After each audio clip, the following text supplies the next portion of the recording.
Welcome to my dear students. Today's deliberation is about material storage and control and storing capacity of every organization, means in a factory how many stores are there, everything relating to storekeeping. So, material storing. Once the material is received, it is the responsibility of the storekeeper to ensure that the movements in and out of stores are done by only against the authorized documents. Stores in charge is responsible for proper utilization of storage space and exercise better control over material in the store to ensure that the material is well protected against all losses such as theft, pilferages, misappropriation, etc.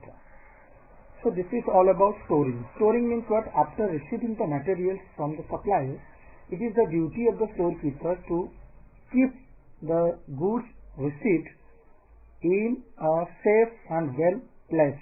The duties of the storekeeper are to exercise general control over all activities in stores department, to ensure safe storage of raw materials, to maintain proper records, to initiate proper purchase requisitions for the replacement of stocks, all regular materials, whenever the stock level of any item in the store reaches the minimum level, to initiate the action of stoppage of further purchasing when the stock level approaches the maximum level, to issue materials only in required quantities against authorized requisition documents, to check and receive purchased materials towards by receiving department, and to arrange for storage in appropriate places. So these are all about the duties of storekeeper. Now different types of stores are there in an organization are central stores, decentralized stores and sub-stores. Centralized stores means the usual practice in most of the country is to have a central store. Separate stores to meet the requirements of each production department are not popular because of heavy expenditures involved. In case of centralized stores, materials are received by and issued from one store's department. All materials are kept at one central store. The advantages and disadvantages are these type of stores are many of mine. It means when the total storing procedures is carried on by only one department, it is called centralized storing. When the total of storing activities are kept through more than one department, it is decentralized storing. So advantages of centralized storing: better control can be exercised over stores because all stores are housed in one department. The economy of staff, exports, clerical, floor spaces, records and stationery are available. Better supervision is certainly possible. Obsolescence of the store's items can be kept under strict vigilant control. Centralized material handling system can be put into operation, thus further economizing on space, personnel and equipment. Investment in stocks can be minimized. So these are all about centralized storing advantages.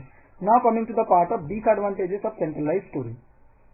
The disadvantages are basically transportation cost of materials may increase because the movement of stores may be for a greater distance since the storing is centralized. If the user department are far away from the stores, there may be delay in receipt of the stores by those departments. Breakdown of inter-departmental transport system may hold up the entire process, and similarly labor problem in the centralized stores may bring the entire concern to standstill. There is a greater chance of losses through fire, burglary or some other unhappy incidents. It may not be suitable to have some hazardous elements bound together in the centralized stores. So these are all about advantages and disadvantages of centralized storing. Now coming to the next segment, decentralized stores. Under these type of stores, independent stores are situated in various departments. Handling of stores is undertaken by the storekeeper in each department. The departments requiring stores can draw them from the respective stores situated in their departments. The disadvantages of centralized stores can be eliminated if there are decentralized stores, but these types of stores are uncommon because of heavy expenditures involved. Another type of stores are central stores with sub-stores. In large organizations, factories or workshops may be located at different places which are far from the central stores. So in order to keep the transportation costs and handling charges to the minimum level, sub-stores should be situated near the factory. For each item of materials, a quantity is determined and this should be kept in the stocks at the beginning of any period. At the end of a period, The storekeepers of each sub-store will requisition from the central stores the quantity of materials consumed to bring the stock up to the predetermined quantity. In short, these type of stores operate in a similar way to a petty cash system. So this system of stores is also known as impressed system of stores control. Means small stores are kept for maintaining a big store. These are called central stores with sub stores. Control of the stores may be carried on by classification and codification of materials. Classification into different categories according to their nature, that is mill steel, tool steel, brass, bronze, copper, glass, timber, etc. So these are one of the basic classification of materials into different categories. There are two steps of classification and codification of materials: determination of the number of items, their nature, other characteristics, and classification of items of comparable nature or type into suitable groups or classes. Various classes of coding and practice and common types of stated as alphabetical scheme, numerical scheme, decimal scheme, block scheme, combination scheme, like this. Now coming to the next category, control means techniques of material control. On the techniques of material control, there are various techniques. The first and foremost techniques of material control is level setting. On the level setting, there is maximum level. Maximum level indicates the maximum quantity of an item of material that can be held in the stock at any time. The stock in hand is regulated in such a manner that normally it doesn't exceed this level. While fixing the level, the following factors should be taken: maximum requirement of the store for the production purpose at any point of time, rate of consumption and lead time, nature and properties of stores, storage facilities that can be conveniently spared for the item without determinant to the requirements of other items of stores, cost of storage and insurance, economy in pricing for seasonal supplies purchased in bulk during season. The maximum level is generally half. Financial considerations, availability of funds, and the price of the stores are to be kept in view. For costly items, the maximum level should be as low as possible. Another point to be considered is the future market trend. And the formula for calculating maximum level is reordering level plus reordering quantity minus minimum consumption into minimum reorder period. Now coming to the next category, minimum level. Minimum level indicates the lowest quantitative balance of an item of material which must be maintained at all times so that there is no stoppage of production due to the material being unavailable. In fixing the minimum level, the following factors should be considered: nature of the item. For special material purchased against customer specifications, no minimum level is necessary. This applies to the levels also. The minimum time normal reorder period required replenishing supply, this is known as lead time and are defined as the anticipated time lag between the dates of issuing orders and the receipt of materials. Longer the lead time, lower in minimum level, the reorder points remaining constant. Rate of consumption, that is normal, minimum and maximum of the material. So these are the basic necessity of calculating minimum level. Formula for calculating minimum level is reordering level minus normal consumption into normal reorder period. Now coming to the next category, that is reordering level. When the stock in hand reaches the ordering or reordering level, storekeeper has to initiate the action for replenishing the material. This level is fixed somewhere between the maximum and minimum levels in such a manner that the difference of quantity of material between the reordering level and minimum level will be sufficient to meet the requirements of production up to the time the fresh supply of material is received.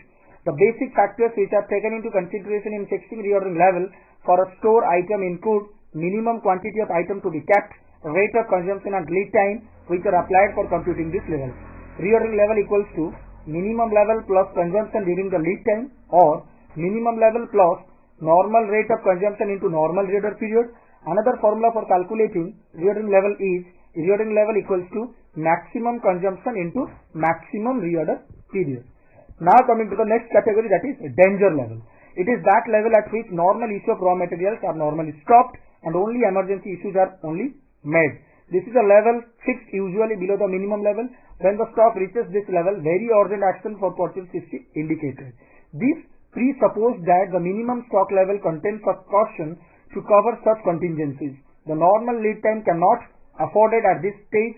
It is necessary to resort the unorthodox, hastily purchase procedure resulting in higher purchase cost. So formula for calculating danger level is danger level equals to normal rate of consumption into maximum reorder period for emergency purchases. So these are all about danger level. Now coming to the next category, that is average stock level. Average stock level is the average of both minimum stock level and maximum stock level. Formula for calculating average stock level is minimum stock level plus maximum stock level divided by 2, or another formula for calculating average stock level is minimum stock level plus half of reordering quantity. Now coming to the next part of our particular online video, this is store records. Stores records in the bean cards and the stores ledgers are the two important store records that are generally kept for making a record for various items. While recording stocks, while recording materials in the stores, there are two separate important store records are to be maintained in the stores. One is bean card, one is stores ledger. So let's discuss the first item. This is bean card. Bean card is a quantitative record of receipts, issues and closing balance of items of stores. Separate bean cards are maintained for each item and are placed in shelves or bins. This card is debited with the quantity of stores received and credited with the quantity of stores issued, and the balance of the quantity of stores is taken after every receipt or issue. The balance quantity of the item may be easily known at any time. To have an up-to-date balance of stores, the principle of before touching the item, bean card should be touched. For each item of stores, material code, minimum quantity, maximum quantity, ordering quantity, balance quantity are stated on the bean card. Bean card is also known as bean tag or stock card. You should follow your book for specimen of bean card. Now coming to the next one, stores ledger. Stores ledger is maintained by the cost accounting department or costing department to make record of all receipts, issues of materials with quantities, values, sometimes units, rates also. Ledger resembles with bean cards except that receipts, issues and balances are shown along with their monetary value. The ledger contains an actual, means the account of every item of stores in which receipts, issues and balances are recorded in both in quantity and value. So the basic difference between bean card and store ledger are: bean card is maintained by the storekeeper while stores ledger is maintained by costing department. Bean card contains only quantitative details of materials received, issued and returned to stores, but stores ledger contains information both quantity and value. Bean card entries are made when transactions take place, but stores ledger entries are always posted after the transaction. In bean card, each transaction is individually posted, but in stores ledger, transactions may be summarized and then posted. In bean card, interdepartmental transactions or transfers do not appear in the bean card, but in stores ledger, material transfers from one job to another job are recorded for costing purposes. So these are all about the basic difference between bean card and stores ledger. Now coming to the next category, that is perpetual inventory system. Perpetual inventory system may be defined as a system of records maintained by the controlling department which reflects the physical movement of stocks and their current balance. Thus, it is a system of ascertaining balance after every receipt and issue of materials through stock records and facilitates regular checking and to avoid closing down the form of stock taking. To ensure the accuracy of the perpetual inventory records, bean cards and store ledgers, physical verification of stores is made by a program of continuous stock taking. The operation of the perpetual stock taking or perpetual inventory system may be as follows. The stock records are maintained and up to date. Posting the transactions are made therein show that current balance may be known at any time. Different sections of the stores are taken up by rotation of physical checking. Every day some items are checked so that every item may be checked for a number of times during the year. Stores received but awaiting quantity inspection are not mixed up with the regular stores at the time of physical verification, because entries relating to such stores have not yet been made in the stock records. The physical stock available in the stores after counting, weighing, measuring the listing and the case may be is properly recorded in the bean cards, inventory tags or stock verification sheets. Perpetual inventory system should not be confused with continuous stock taking. Continuous stock taking is an essential feature of perpetual inventory system. Perpetual inventory means system of stock records and continuous stock taking, whereas continuous stock taking means only the physical verification of stock records with actual stock. So these are some advantages and disadvantages of perpetual inventory system. Now coming to the next category, that is periodical stock verification. This system envisages physical stock verification at the fixed date or period during the year. Generally under this system, the activity takes place at the end of the accounting period or a date close to such date Usually the system is opened in the following manner. A period of 5 to 7 days depending on the magnitude of the work is chosen. During all the items of stocks are verified physically and such period is known as cut-off period. During this period there are no movement of stock items and neither receipts nor are issues permitted. The items are physically counted, measured depending on their nature and noted down. The records which are signed by the auditors if they are present in stock verification. The bin card balances are also checked and initiated. Generally the physical balances and bin card balances of various items should be same unless shortage or excesses are there or the recording of balance sheet of the cards are incorrect. After the physical verification is completed, worksheets are countersigned by the godown supervisors and the stock verified. Thereafter, reconciliation statement is prepared item-wise where the physical balances and bin card balances are different. Then the balance as per the bin cards as per the store's ledger is also compared and necessary adjustments are made to show the correct position of stock at the year end. Finally, the store shortages or excess statement is prepared by the concerned departments and are placed before the higher management for their approval of adjustments. So, this is today's topic deliberation of today's discussion about material storing and some techniques of material control, that is level setting, various stock levels, setting of various stock levels, perpetual inventory system, bin card, store ledger and periodic inventory system. These are all about every information relating to stores and material control as well as material storing. Hope you all are enjoying this particular video. So you please don't waste your time. Always give much more time for your studies. Exam is knocking at your door. So in this pandemic COVID-19 situation, hope you all are safe and your family are also safe. So this is today's deliberation. So thank you all. Goodbye.